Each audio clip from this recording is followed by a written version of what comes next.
The Sleepless Hare. The palace of Zephyra was a place of wonders. It floated high above the golden clouds of the planet Velmora, its silver towers shining under the twin moons. From a distance, it looked like a paradise. But inside the tallest tower, behind the grand crystal doors, a princess sat in darkness, unable to sleep. Princess Vela Zephyris, heir to the celestial throne, had not slept for 10 long years. Her people called it the curse of the sleepless hare. No medicine, no healer, and no ancient remedy had ever worked. Her body was exhausted, her mind always on the edge of breaking. But sleep never came, not even for a moment. She lay on her grand bed, staring at the ceiling. The soft glow of floating lanterns painted golden patterns across her violet skin.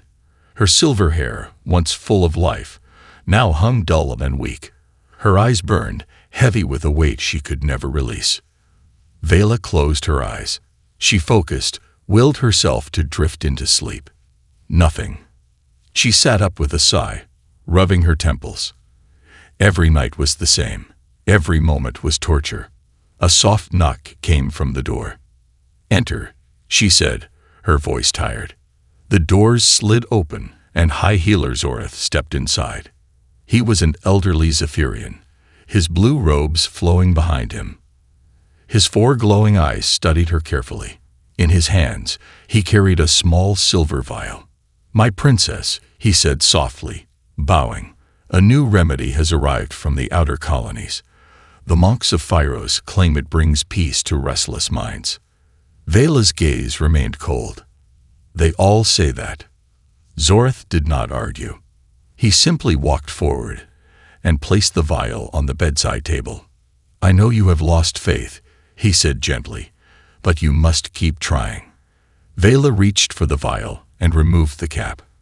A soft, floral scent filled the air, like crushed moonflowers. She hesitated, then poured a single drop onto her tongue. The liquid burned slightly, then faded into sweetness. For a moment, she felt something, a strange warmth in her chest. Then nothing. Vela sighed and threw the vial across the room. It shattered against the wall. Zoreth did not react. He had seen this before. "I cannot do this anymore," Vela whispered, clutching her arms. "I feel like I'm losing my mind." The healer stepped closer. "If you cannot sleep, you will soon break. The mind is fragile, princess, even for someone as strong as you." She knew that. She felt it. Every day, her thoughts became more scattered, more violent, more unpredictable. She was fighting herself, fighting the madness that came with exhaustion. Zoreth hesitated, then spoke carefully. "There is one last thing we have not tried." Vela raised an eyebrow. "Another failed potion." "No," he said. "A human." Vela's expression darkened. "Explain." The healer took a deep breath. "There is an ancient prophecy among our people. It speaks of a sleepless hare, a child of the stars who would be lost in darkness. And it tells of a strange cure, a bond with an outsider, someone untouched by our ways." Vela narrowed her eyes. "You believe I need a mate." "Not a mate," Zoreth corrected. "A presence. A human's presence." She scoffed. "Ridiculous. The prophecy claims that the sleepless one can only rest when a human lies beside them." Silence filled the room. Vela clenched her fists. This was insane. She was a princess, the next ruler of the empire. And yet they wanted her to share her bed with some weak, primitive creature from Earth. The very idea was insulting. "I refuse," she said sharply. Zoreth bowed his head. "I understand. But princess, if you do not find sleep soon, your mind will shatter. The empire will lose its hair, and the throne will fall into chaos." Vela knew he was right. She was already losing control. Some days she could barely think. Other days she felt herself slipping into darkness, feeling emotions she had never known before. Anger, paranoia, confusion. She hated it. "Where is this human?" she asked finally. "In the city below," Zoreth said. He was once a soldier of Earth, now a wanderer among the stars. His name is Daniel Carter. Vela exhaled slowly. A warrior. Yes, but more than that. He is alone. Like you. Vela looked away. The idea of bringing the human into her palace, into her room, was absurd. And yet, deep inside, something whispered to her. What if it was true? What if, for the first time in 10 years, she could finally sleep? She turned back to Zorith, her voice steady but low. Bring him to me. A human's touch.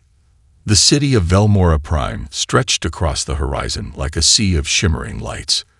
Towering spires, floating bridges, and silver streets wove together in a seamless fusion of technology and ancient tradition. The Zypherian Empire had ruled over 1,000 worlds. Its people advanced beyond imagination. And yet, for all their greatness, they had come seeking the single human. The summoning. Daniel Carter sat at the edge of a bustling spaceport, his back against a worn-out cargo crate. His fingers toyed with the small pendant around his neck, a relic from Earth, the last reminder of a home he no longer had. His short brown hair was unkempt, his boots scuffed from years of wandering the stars. He had no destination, no mission, no purpose. Once, he had been a soldier, a warrior who fought for a dying Earth. But when the wars ended, when the governments collapsed and humanity scattered among the stars, Daniel had been left behind. Now he drifted from planet to planet, taking odd jobs, searching for something, anything, that made him feel alive again. Tonight, however, something was different. He felt the change in the air before he saw them. The crowd parted as a group of armored Zypherian guards marched forward.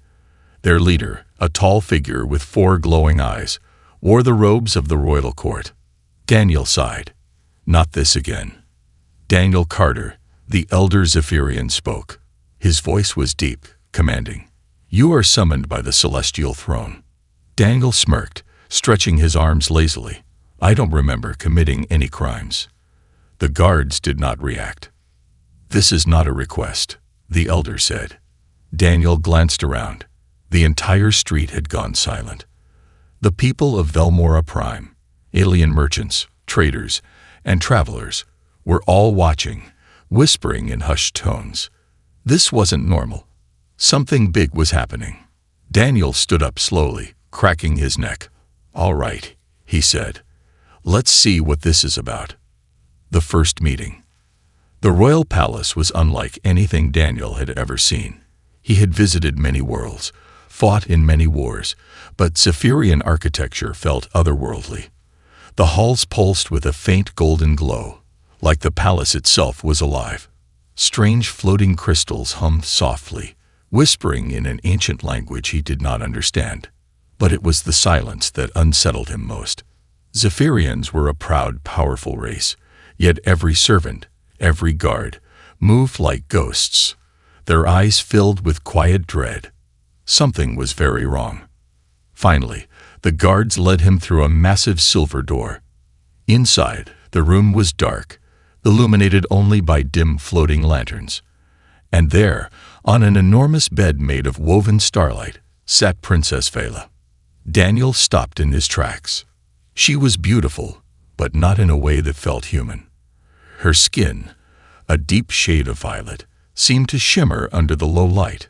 Her silver-white hair cascaded over her shoulders, glowing faintly like moonlight on water. But it was her eyes that held him still. They were like galaxies, swirling, endless, filled with something ancient and broken. Exhaustion, suffering, isolation. For a long moment, neither of them spoke. Then Vela exhaled. So, this is the human. Her voice was softer than he expected. Daniel crossed his arms. And you're the princess. She didn't answer right away. Instead, she studied him, her gaze sharp and calculating. I find it hard to believe, she finally said, that my people think you can help me. Daniel raised an eyebrow. Help you how? She hesitated, then looked away. They say I cannot sleep. Daniel waited, expecting more. When she said nothing, he frowned. And she glared at him, as if daring him to mock her. And I have not slept for 10 years. Silence. Daniel blinked. Okay, that's a problem. Vela scoffed. You have no idea. He studied her again. The way she sat, tense, stiff, barely breathing, like someone constantly bracing for battle.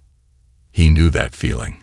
He had seen it before, in the eyes of soldiers who had spent too long on the battlefield. The kind of exhaustion that made a man forget what peace even felt like. But this wasn't war. So, he said, rubbing the back of his neck, you called me here to. What? Talk until you pass out. Vela's jaw clenched. She looked away, as if struggling with the words. Finally, she spoke. My healers believe. I can only sleep if you lie beside me. Daniel stared at her. Wait. What?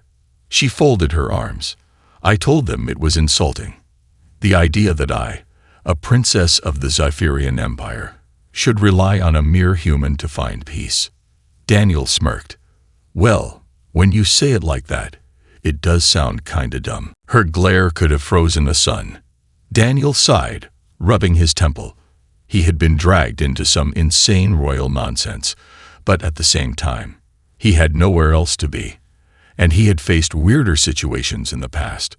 So, he said, how do we test this?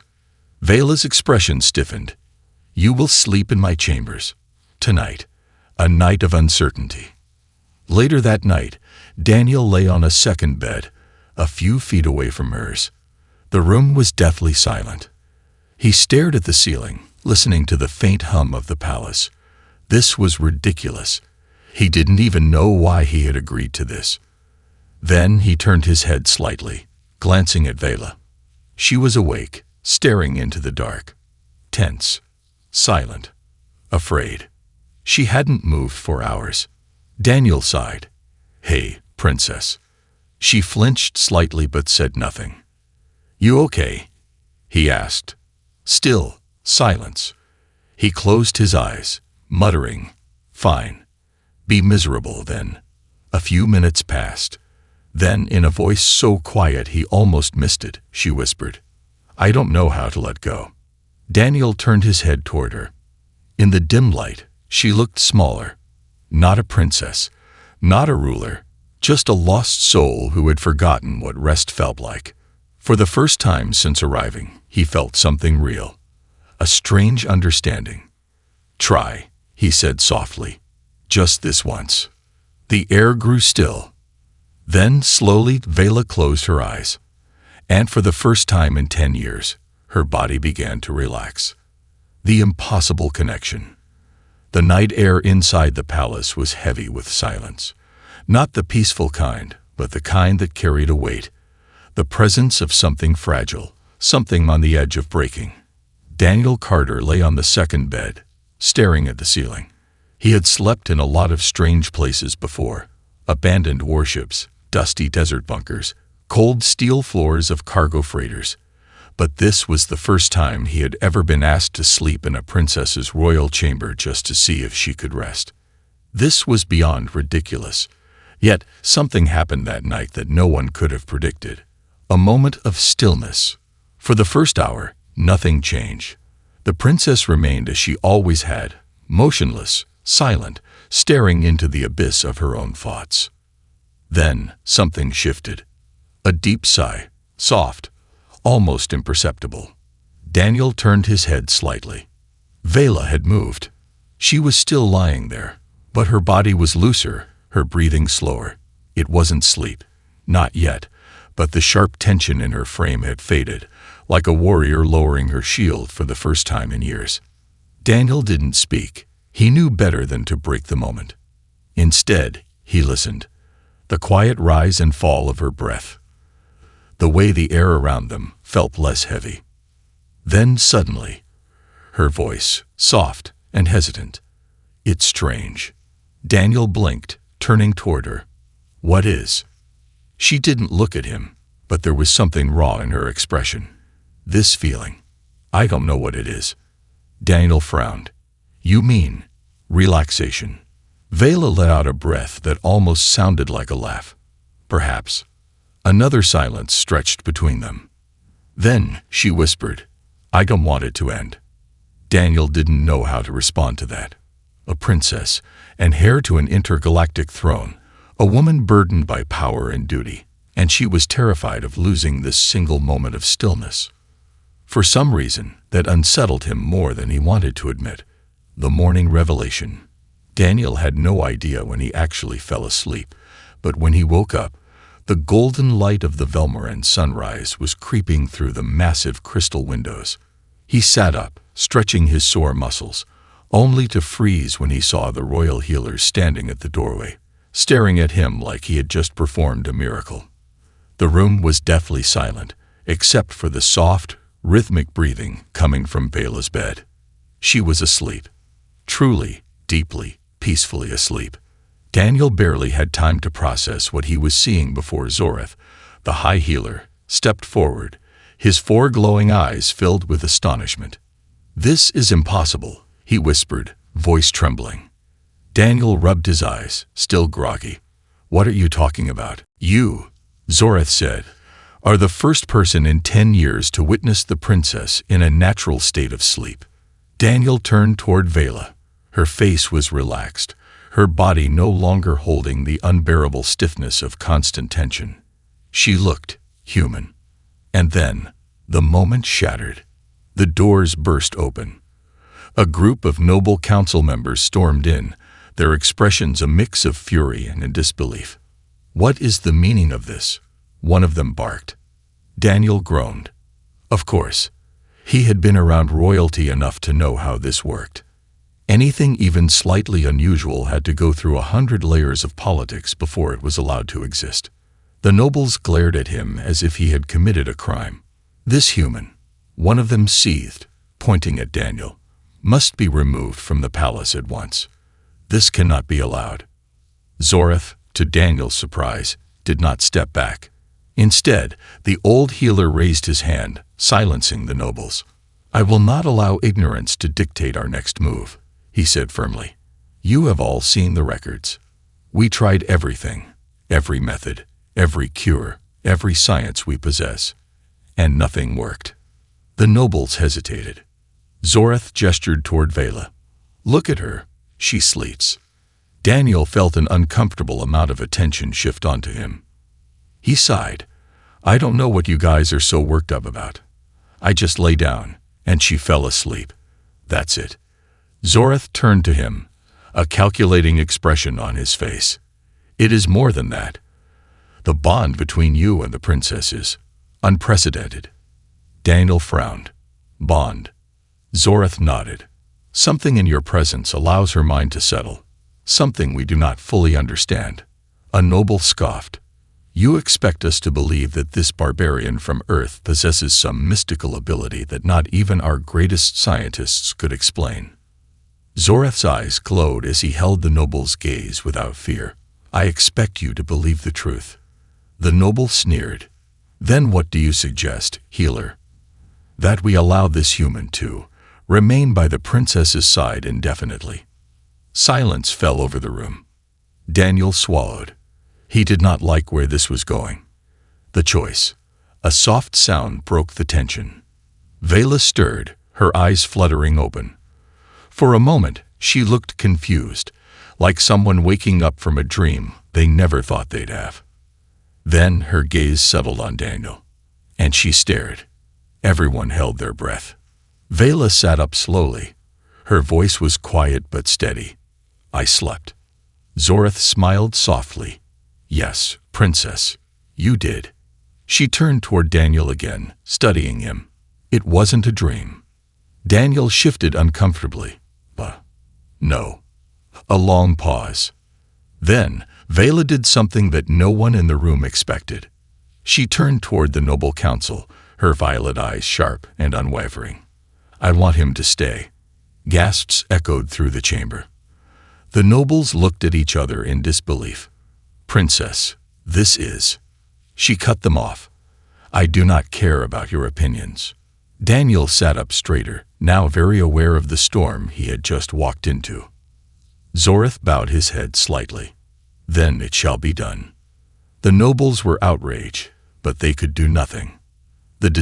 His new routine was simple. By day, he followed Vela as her unofficial royal shadow, learning the intricacies of Zephyrian politics and watching the endless battles of diplomacy unfold in the grand halls. By night, he simply existed in her presence, allowing her to sleep. And to his growing concern, he started to understand her. The unspoken war. The Zephyrian court was a nest of venom. On the surface, everyone spoke with elegance and grace, but beneath the polished words were hidden knives, carefully placed to cut at the right moment. Vela, despite her exhaustion, had always held her own. But now, after years of sleepless suffering, her once iron control was cracking. She was not the same woman she had been before the curse took hold.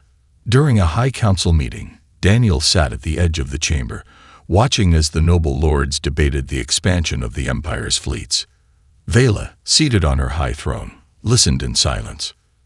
Then Lord Valtherin, one of the most powerful nobles in the Empire, stood. He was a towering Zephyrian with deep emerald skin and ruthless ambition burning in his eyes. "My princess," he said smoothly, "while we celebrate your recent recovery, the Empire remains vulnerable. Our enemies watch, waiting for weakness. A ruler must project strength.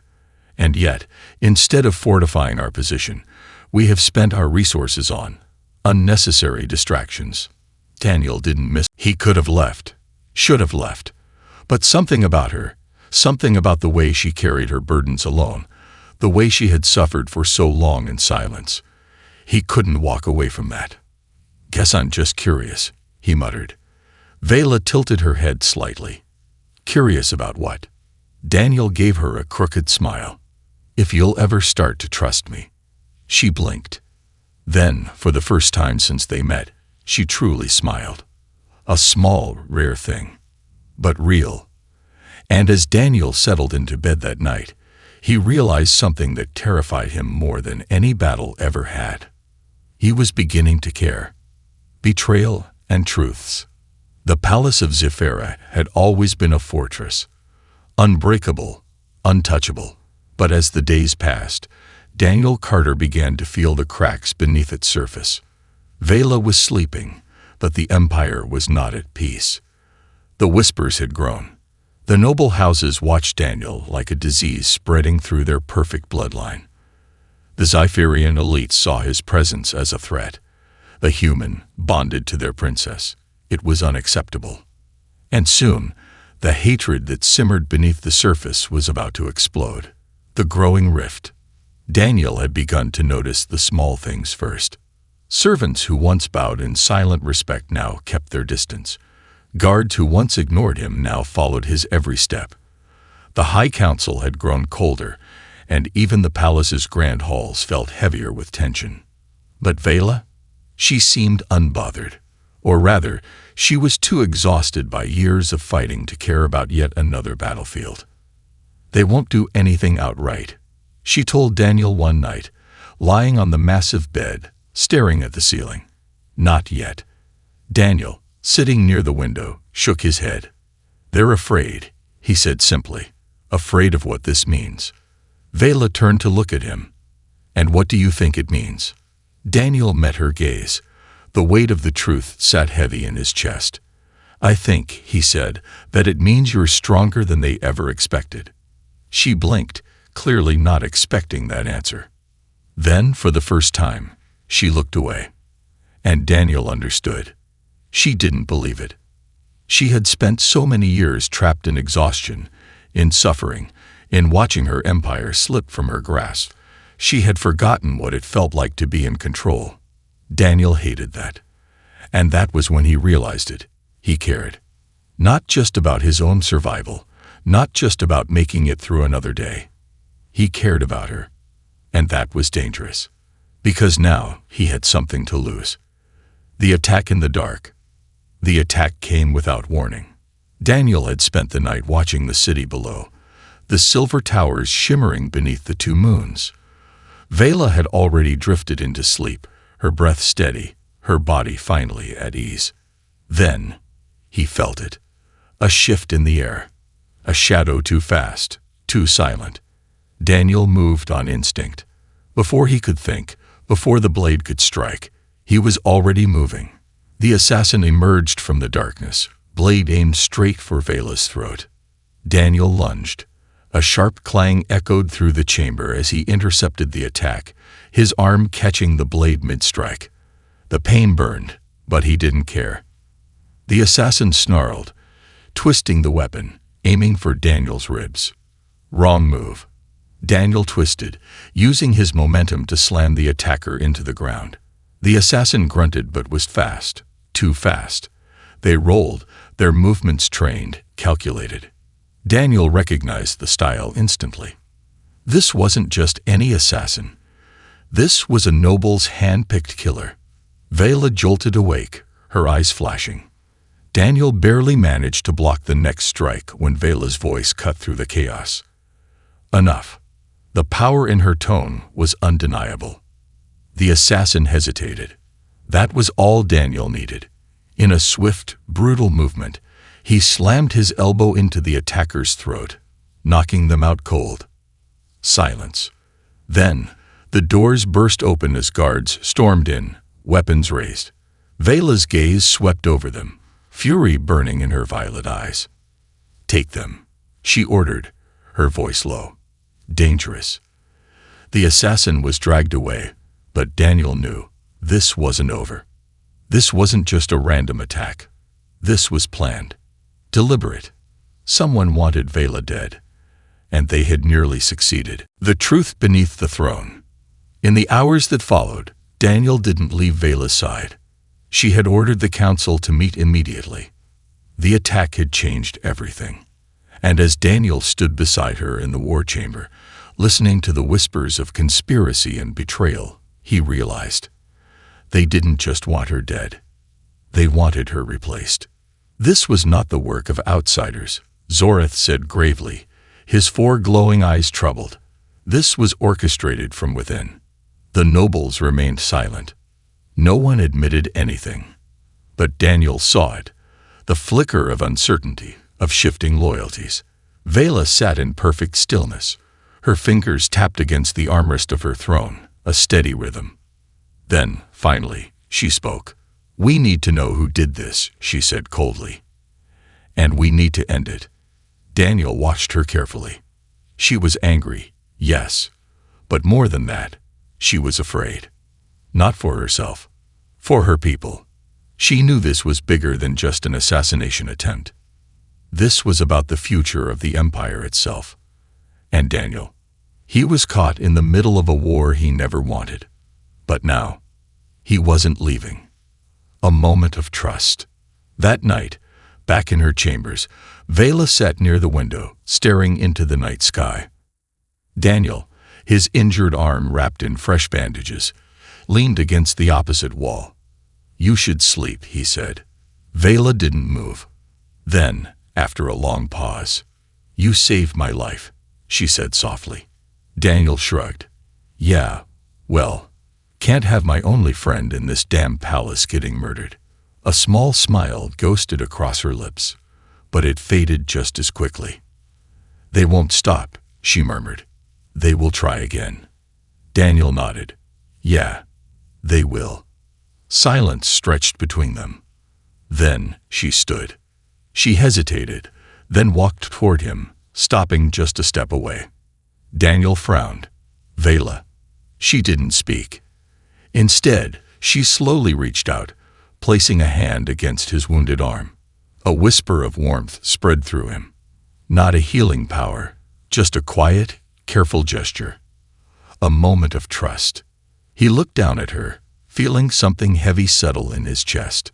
"Thank you," she said, barely above a whisper. Daniel swallowed. For once, he didn't have a snarky response. He just nodded. Vela turned away, retreating to her bed. And that night, as the Empire braced for the battles ahead, she slept. For the first time, not because of exhaustion, but because she finally felt safe. The human's fate. The days after the assassination attempt were a battlefield of whispers and shadows. The noble houses denied involvement. The council pretended to be concerned. But Daniel and Vela knew the truth. Someone inside the palace wanted her gone. And worse, they weren't afraid to try again. The Empire's breaking point. The entire Zephyrian court had shifted. Where there had once been passive disdain toward Daniel, there was now thinly veiled hostility. The nobles had accepted his presence when he was just an outsider, a curiosity, an anomaly. But now, he was the human who had saved their princess from an assassin's blade. Now he was a problem. Vela had doubled her security. Guards patrolled the palace halls, their sleek silver armor gleaming under the twin moons. But Daniel knew it wasn't enough. This wasn't just an attack on the princess. It was an attack on the Empire itself. The council's decree. 3 nights later, Daniel found himself standing before the Zephyrian High Council. The chamber was colder than usual, not physically, but in the way that tension settled like a blade against his skin. Vela sat at the head of the long crescent-shaped table, her expression unreadable.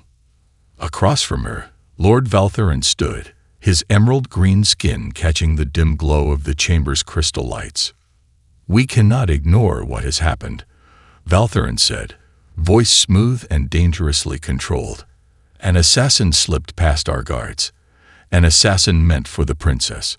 And yet," his gaze flickered to Daniel, "it was a human who saved her."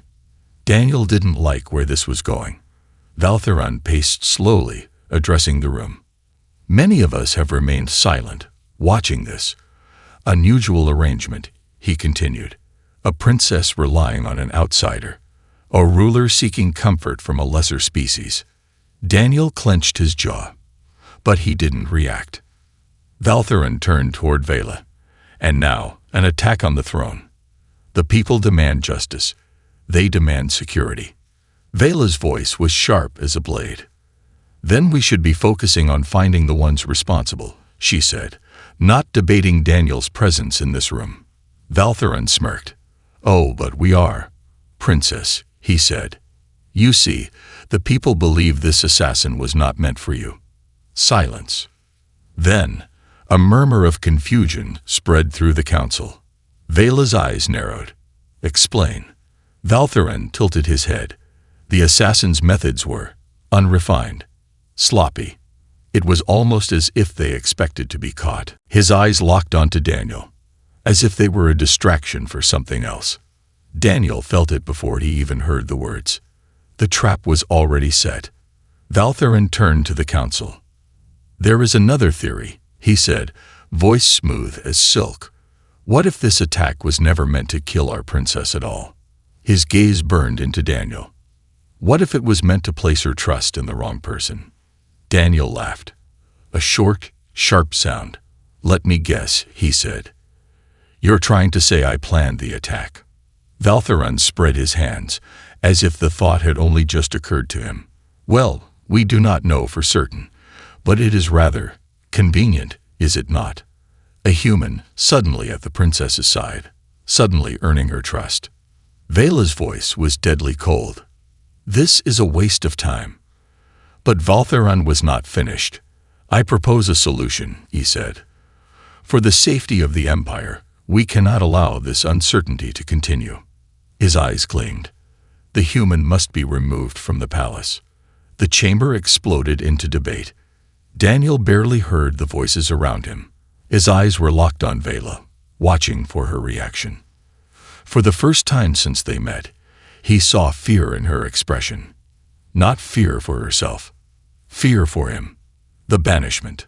The decision was made within the hour. Daniel had no choice. Vela had fought for him. She had argued, demanded evidence, even threatened the council.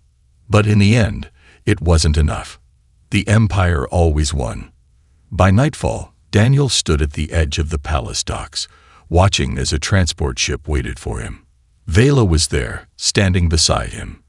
Her fists were clenched. "This is wrong," she said quietly. Daniel sighed. "Yeah, but it's not surprising. Her violet eyes met his, frustration and something deeper swirling inside them. "I will fix this," she promised. "I will find who is responsible." Daniel gave her a lopsided smile. "You better. Otherwise, I'll start to think you just wanted me gone." She didn't laugh. Instead, she reached out, hesitating for only a second before gripping his arm. A rare show of vulnerability. "Stay safe, Daniel Carter," she whispered. Daniel had no words, so he just nodded. Then, without another word, he stepped onto the transport. And as the doors closed behind him, as the ship rose into the sky, he realized something deep in his gut. This wasn't the end. It was just the beginning. Captured in the dark. Daniel didn't even make it off the planet. The moment the transport ship entered the outer atmosphere, it happened. The ship lurched violently. The lights flickered. Alarms screamed. Before Daniel could react, the entire ship went dark. Then, the walls around him melted away. Not literally, but the structure shifted, the transport morphing into something else entirely. Something not Zephyrian. Daniel's stomach dropped. Then, the world turned black.